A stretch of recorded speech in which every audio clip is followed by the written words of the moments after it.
स्वागत करते हैं दर्शकगण आप सभी का इस विशेष कार्यक्रम में। आज हमारा सौभाग्य है कि हमारी विशेष अतिथि है। आप है सिस्टर इंदिरा। आप Brahma Kumari international headquarters Mount Abu Rajasthan Bharat से आई है। तो बहन इंदिरा आपका हम स्वागत करते हैं। ओम शांति। धन्यवाद। आज का विषय बहुत ही खास है क्योंकि आज हम रक्षाबंधन पर बात करने वाले हैं। ये जो रिश्ता जी, होता है भाई बहन के बीच, उसके बारे में हम बात करने वाले हैं। लेकिन उससे पहले सिस्टर इंदिरा, मन में एक प्रश्न आ रहा है, अगर अनुमति हो तो मैं पूछ लूं। ज़रूर। कई लोगों से मुलाकात होती है, कई प्रकार की ग्रीटिंग्स होते हैं, जैसे राम राम, जय श्री राम। खास तौर पे बीके मेंबर्स मतलब ब्रह्मा कुमारी के सदस्यों से हम मिलते हैं तो ओम शांति। हम जानते हैं कि एक बहुत ही खास मतलब है इसके पीछे। आपसे जानना चाहेंगे। हाँ जी। ओम शांति, इसमें जो पहला शब्द है ओम, उसका मतलब है कि मैं आत्मा हूँ। और दूसरा जो शब्द है शांति, वो ये बता रहा है कि मुझ आत्मा का जो स्वधर्म है, वो शांति है। तो जब हम ग्रीट करते हैं इस ओम शांति शब्द से, तो इसका अर्थ होता है कि जब भी हम ग्रीट करें, अपने आप को उस रियल स्वरूप में जो मैं आत्मा हूँ, उसमें टिकाएं और जो शांति मेरा स्वधर्म है, उस शांतमय स्थिति को अनुभव करें और वो शांति के वाइब्रेशन को स्प्रेड करते हुए सामने को वाले को ग्रीट करें। ओम शांति। तो सामने वाली आत्मा भी, वो भी एक आत्मा है, वो भी शांत स्वरूप उसका स्वधर्म है। तो उसका जो स्वधर्म इस समय मर्ज पड़ा है, वो ये वाइब्रेशन जाते ही उसको इमर्ज करेगा और हम दो शांत आत्माएं आपस में कन्वर्सेशन शुरू करेंगे। आत्माओं का धर्म शांति है, जी। स्वधर्म है, मतलब इसमें मिलावट वगैरह कुछ नहीं है। जी। बाय डिफॉल्ट है जैसे कहते बाय हैं। डिफॉल्ट जैसे पानी का स्वधर्म शीतलता है, तो आप उस शीतलता को कभी उससे छीन नहीं सकते हैं। हाँ, भले आप उस पानी को गैस के ऊपर चढ़ाएंगे, उसको ताप देंगे, टेम्परेचर ऊष्मा देंगे, तो वो गर्म हो जाएगा। लेकिन अगर वापस उसको जो ताप दे रहे हैं वो बंद कर दें, गैस से उतार दें, थोड़ी देर में उसने जो एक्वायर किया टेम्परेचर, ताप, वो रिलीज हो जाएगा। वाटर, पानी वापस अपनी शीतलता पे आ जाएगा। तो भले आपने उसको ऊष्मा दी, वो गर्म हुआ, पर उसका स्वधर्म नष्ट नहीं हुआ। लेकिन फिर भी परिस्थिति के हिसाब से हम अपने आप को शांति महसूस क्यों नहीं करते, और परिस्थिति सिचुएशन के हिसाब से कभी हम क्रोधित हो जाते हैं, एंगर, और कभी हम खुश हो जाते हैं, कभी हम साद तो थोड़े से हम मतलब परेशान हो जाते हैं। इसका कारण क्या है? इसका कारण ये है कि हमने बहुत कुछ एक्वायर किया है। जैसे कहा ना, पानी को अगर गैस के ऊपर रख दिया तो उसने टेम्परेचर एक्वायर किया, और उस समय कोई जाके उसमें हाथ डाल दे ये सोचकर कि पानी का स्वधर्म शीतलता होता है, तो वो पर्सन को शीतलता अनुभव नहीं होगी। उस समय उसमें से गर्माहट ही अनुभव होगी। और अगर वो बॉइलिंग टेम्परेचर पे वो हो उस समय पानी, तो उसका हाथ जल भी सकता है। लेकिन वही पानी हम्म। ताप हटा दिया गया, समय दिया गया उसको रिलीज होने के लिए, तो शीतलता अनुभव होगी। तो ठीक ऐसे ही हाँ। हम आत्माओं ने क्या किया है, आत्मा देखो, जीवन जो है ना, उसके दो पहलू हैं। एक है बाह्य और एक है आंतरिक। इसीलिए अंग्रेजी का शब्द जो है ना, life, it gives a beautiful message. Hmm. How do you spell life? L L I I F F E. E It says, look internally and then forward externally. So why to look internally?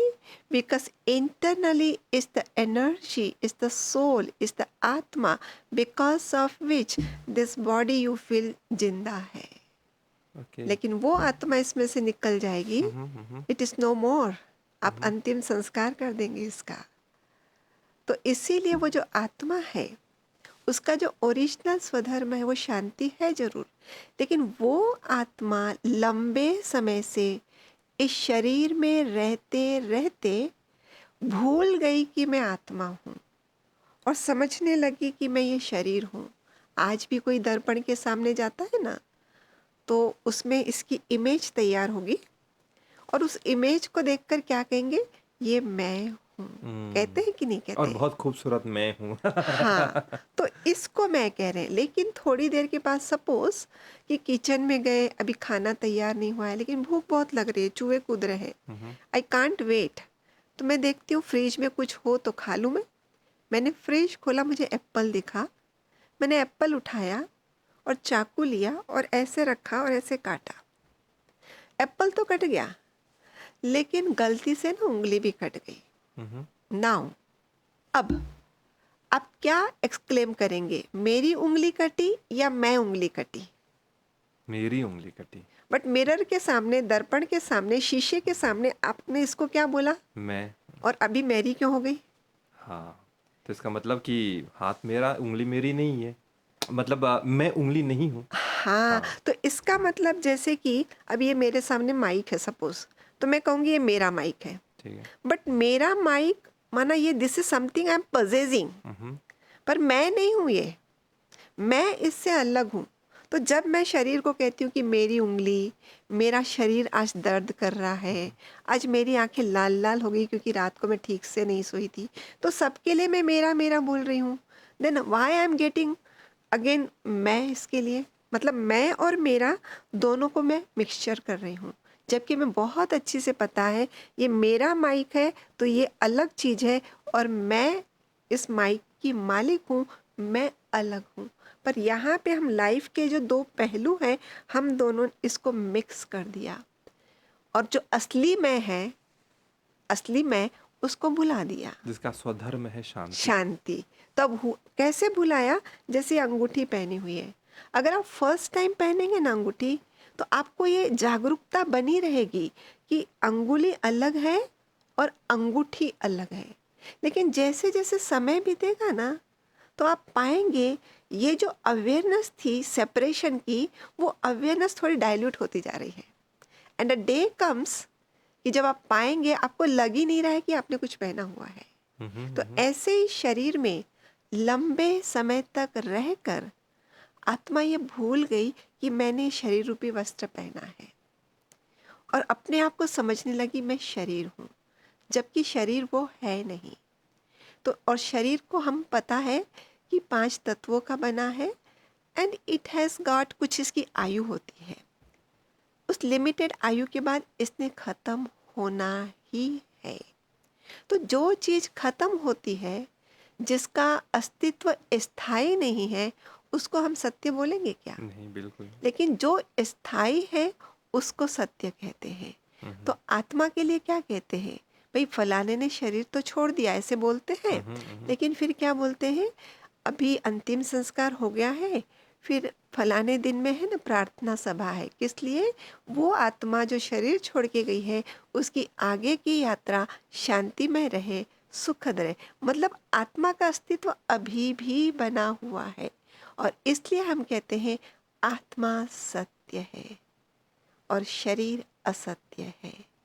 लेकिन शरीर असत्य होते हुए भी मैंने उसको अपनी identity बना दी और उस चक्कर में क्या होता है, वो लिस्ट ऑफ वाइसेस, विकार, वो पैदा होने शुरू करते हैं, जिसमें से सभी को पता है काम, क्रोध, लोभ, मोह, ईर्ष्या, द्वेष, छल, कपट, डर, ये सब। तो ये उसका रिजल्ट है किसका? शरीर से अटैचमेंट होने का। सो आई अक्वायर्ड दिस। अब दिया जलाओ कभी, इन the beginning full bright light, फिर उसके बाद लाइट का इंटेंसिटी डाउन हुआ। डाउन तो उसी समय हुआ जिस घड़ी मैंने उसको लिट किया, जलाया, बट वो इतना कम हो रहा है कि विजिबिलिटी नहीं है, प्रत्यक्षता नहीं है, तो मुझे लग रहा है कि वैसा का वैसा है। लेकिन आफ्टर सम टाइम मैं ये महसूस करती हूँ कि कुछ समय पहले जो इसकी ब्राइटनेस थी, इसका जो उजलापन था, उसमें अभी भी है उजलापन, but comparatively it is less. So that is the second stage. Third stage में क्या होता है, रोशनी इंटेंसिटी लाइट की और कम हुई, लेकिन अब स्मोक धुआं स्टार्ट हुआ. So this is what happens with the soul. Soul जब बॉडी में बहुत लंबा समय रहती है, in the beginning it is radiating its original स्वधर्म शांति. तो आत्मा का स्वधर्म सिर्फ शांति नहीं है, 7 क्वालिटीज उसके धर्म है. जिस 7 चीज़ों को, क्वालिटीज को हम बाह्य दुनिया में ढूंढ रहे हैं, और वो क्या है? सुख, शांति, शक्ति, शुद्धि, प्रेम, आनंद और ज्ञान. ये 7 क्वालिटीज आत्मा का धर्म है.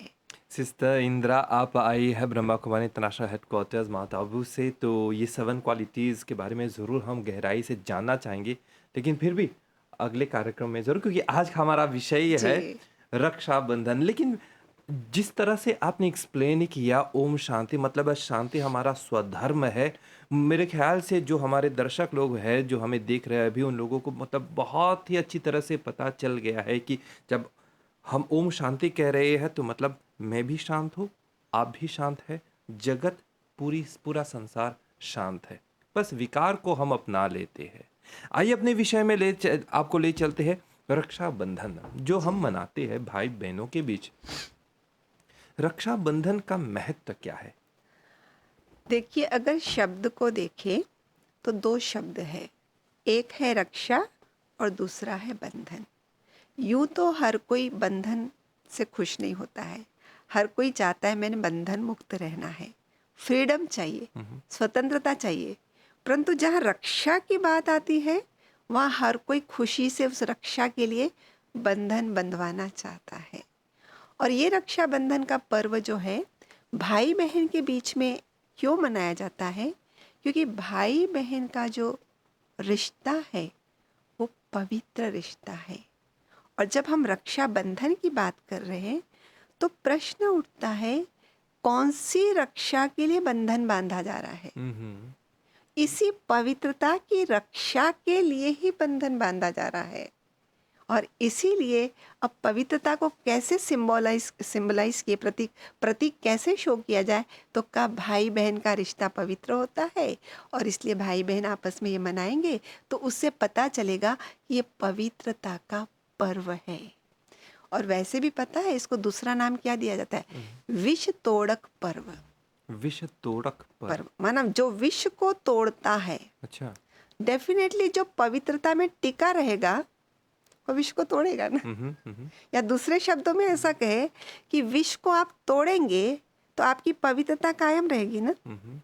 तो इसीलिए रक्षा किसकी करनी है? जो अभी हमने 7 क्वालिटीज की बात की थी ना, वास्तव में उसके रक्षा की बात है कि उस सोल के ऊपर, आत्मा के ऊपर, ये जो 7 क्वालिटीज ओरिजिनल है, उसकी मौलिक है, वो बॉडी कॉन्शियसनेस के कारण जो अभी लिस्ट बताई थी हमने, वो उसके ऊपर लेयर चढ़ गई है. इसी से तो रक्षा की बात चल रही है. इसी से रक्षा की बात चल मतलब रही है. रक्षाबंधन सिर्फ भाई बहनों के बीच में नहीं है, बल्कि हमारी खुद की रक्षा है इस शरीर से. जी, वरना अगर सिर्फ भाई बहन की रक्षा की बात होती तो आज जो जगत में इतना रैपिज्म और ये सब हो रहा, तो ये नहीं हो सकता, क्योंकि भाई बहन का पर्व मनाया जा रहा है. ये कैसे हो रहा है फिर? तो ये रक्षा उसकी बात नहीं है, बाहर के अटैकर की बात नहीं है. भीतर आत्मा का जो स्वधर्म है, उसके ऊपर जो अटैक हुआ है विकारों का, उस विकारों से रक्षा हो, इसलिए यह बंधन बांधा जा रहा है. ऐसे ही नहीं इस पर्व को परम पवित्र पर्व कहा जाता है, पावन पर्व. एंड पावन मीन्स क्या? प्योर. पवित्र मीन्स क्या? प्योर. तो अपने प्योरिटी की रक्षा, तो रक्षा माना प्रोटेक्शन. आज हम देश की रक्षा किस लिए करते हैं? कोई एनिमी हम पर अटैक ना करे. तो ये विकार क्या है? ये विकार आत्मा के लिए एनिमी है. तो उसका अटैक हम पर ना हो, उसके लिए रक्षाबंधन. क्योंकि रक्षाबंधन माना एक सूत्र जो कलाई पे बांधा जाता है, और वो सूत्र नहीं आपकी रक्षा करता है, वो सूत्र तो आपको याद दिला रहा है कि आपने प्रतिज्ञा ली है कि मैं इस पवित्रता की रक्षा का प्रतिज्ञा करता हूँ कि इसको निभाऊंगा। हम्म, तो हम ये अपने आप को रक्षा का सूत्र ब्रह्मा कुमारी इसके अंदर जो हम बांधते हैं, वो हम कहते हैं कि परमात्मा की तरफ से रक्षा सूत्र। कौन पवित्रता हमारी सुरक्षित रख सकता है? जो स्वयं पवित्रता का सागर है, वही तो हमारी पवित्रता सुरक्षित रख सकता है। और इसके लिए, रक्षा के लिए पता है आपको क्या चाहिए होती है? आज हम आर्मी रखते हैं। अभी हम आ रहे थे तो हमने पूछा जो साथ में बैठे थे, यहाँ नेवी है? कहाँ, डेफिनेटली। तो नौसेना, थल सेना, जल सेना, जो एक देश के सुरक्षा के लिए ज़रूरत होती है। तो अगर आपने सिर्फ सेनाएं खड़ी कर दी पर उनको जो वेपन्स चाहिए वो नहीं दिए, तो वो कर सकते हैं क्या? बिल्कुल नहीं। इट मीन्स रक्षा तभी कर पाएंगे जब आप उनको एम्पावर करेंगे, जब उनको आप सशक्त करेंगे, तभी हो सकते हैं ना। मतलब आपके कहने का मतलब है कि हम अपने आप की रक्षा हम कर ले, लेकिन तभी कर सकते हैं जब हम अपने आप को एम्पावर कर ले। सशक्त करेंगे, अच्छा, एम्पावर करेंगे। तो किस तरह से होता है? हाँ देखो, एम्पावर वहाँ तो हो रही थी देश की एम्पावरमेंट, देश की सुरक्षा। यहाँ पे है सेल्फ की सुरक्षा, और इसीलिए सेल्फ को एम्पावर करना है। And do you know what do you self माना? देखो हिंदी में आजकल लोग बातें करते हुए, जैसे आपने इंग्लिश कहा ना, तो जब लोग बातचीत करते हैं ना तो कहते हैं my self, thy self, your self, ऐसे शब्द यूज होते हैं। एंड जब वो टॉक करते हैं आपस में तो कहते हैं कि इंसान ने ना सेल्फ कॉन्फिडेंस के साथ जीना चाहिए। हाँ, जीवन जियो तो सेल्फ रिस्पेक्ट के साथ जियो। One should be self empowered, कहते हैं नहीं कहते हैं? अब मैं अगर इन्हीं का हिंदी अनुवाद आपसे पूछूं, सेल्फ कॉन्फिडेंस को हिंदी में क्या कहेंगे? आत्मविश्वास, आत्मविश्वास। सेल्फ रिस्पेक्ट को हिंदी में क्या कहेंगे? आत्मसम्मान, आत्मसम्मान। सेल्फ एम्पावरमेंट को हिंदी में क्या कहेंगे? आत्म सशक्तिकरण। सशक्ति, हाँ, सेल्फ डेवलपमेंट को क्या कहेंगे? आत्मविश्वास। आत्मविकास। सो अंग्रेजी का शब्द जो सेल्फ है, उसको जब मैं हिंदी में ट्रांसलेट करने जाती हूँ, every time I am translating with the word आत्मा। अब आपने आत्मा को जाना ही नहीं और चले हो आत्मविकास करने। आत्मा को समझा ही नहीं, पहचाना ही नहीं, और बोलते हो कि सेल्फ रिस्पेक्ट माना आत्म सम्मान बढ़ाना है, आत्मविश्वास बढ़ाना है। क्योंकि आत्मा को हमने साइड कर दिया है। और इसलिए जरूरी है इस सेल्फ को एम्पावरमेंट करने से पहले सेल्फ को, आत्मा को समझना। Do you know how do you spell the self? SELF, What does it indicate? A spiritual energy in light form. What is self? A energy, not physical, but a spiritual energy. Physical things you can see, but spiritual you can't see through these eyes. उसको देखने के लिए मन की आँख चाहिए होती है, उसको देखने के लिए ज्ञान रूपी तीसरा नेत्र चाहिए होता है। तो वो जो सेल्फ है, SELF, spiritual energy in light form, जिसका जो 7 क्वालिटीज हम पहले बोलकर आए, उसका स्वधर्म है, उसके ऊपर ये विकारों की लेयर चढ़ी हुई है। अब वो उसको निकालना है, निकालना चाह रही है, साफ करना है, करना चाह रही है। हर कोई आप देखो जानता है गुस्सा नहीं करना चाहिए, जैसे आपने भी कहा, बट गुस्सा आ जाता है, आ जाता है, बिल्कुल। हम ईर्ष्या करना नहीं चाहते। करना चाहते पर ईर्ष्या आ जाती है, घृणा करना नहीं चाहते पर घृणा आ जाती है। It shows the self, the soul is weak, so it is demanding please empower me. तो सेल्फ एम्पावरमेंट, तो रक्षा बंधन हम सही अर्थों में तभी मना सकते हैं जब हम सेल्फ एम्पावरमेंट का एक कदम उठाएंगे। आपने बहुत ही अच्छी तरह से समझाया कि किस तरह से रक्षाबंधन हम अपनी खुद की रक्षा कर लें, सेल्फ को, अपने आत्मा को पहचान लें। और बहुत सारे प्रश्न और बहुत कुछ सीखने को है आपसे, आप जैसे लोगों से। लेकिन फिर भी क्या करें, समय सीमा के कारण कार्यक्रम के अंत में आ गए हैं। आप आए हैं इन सभी जानकारियों को हमारे साथ साझा किया, इसके लिए बहुत बहुत धन्यवाद सिस्टर इंदिरा जी। ओम शांति। Thank you. तो प्यारे दर्शकगण, आप लोगों ने इस कार्यक्रम का पूरा पूरा फायदा उठाया। रक्षाबंधन मतलब भाई बहनों के बीच का पर्व है, बहुत ही अच्छा है। लेकिन जैसे सिस्टर इंदिरा ने कहा कि खुद की रक्षा के लिए आप क्या कर रहे हैं, कौन सी तैयारी कर रहे हैं, इसके बारे में ज़रूर सोचेगा। और अगर आपको और जानकारी चाहिए तो ज़रूर ब्रह्मा कुमारी सेंटर्स है, आप वहाँ पे भी जा सकते हैं। और बहुत सारे सोर्सेस आप वहाँ पे भी जा सकते हैं। तब तक आप खुद की रक्षा कीजिए, हम अपनी रक्षा करते हैं। हमारी ओर से ओम शांति।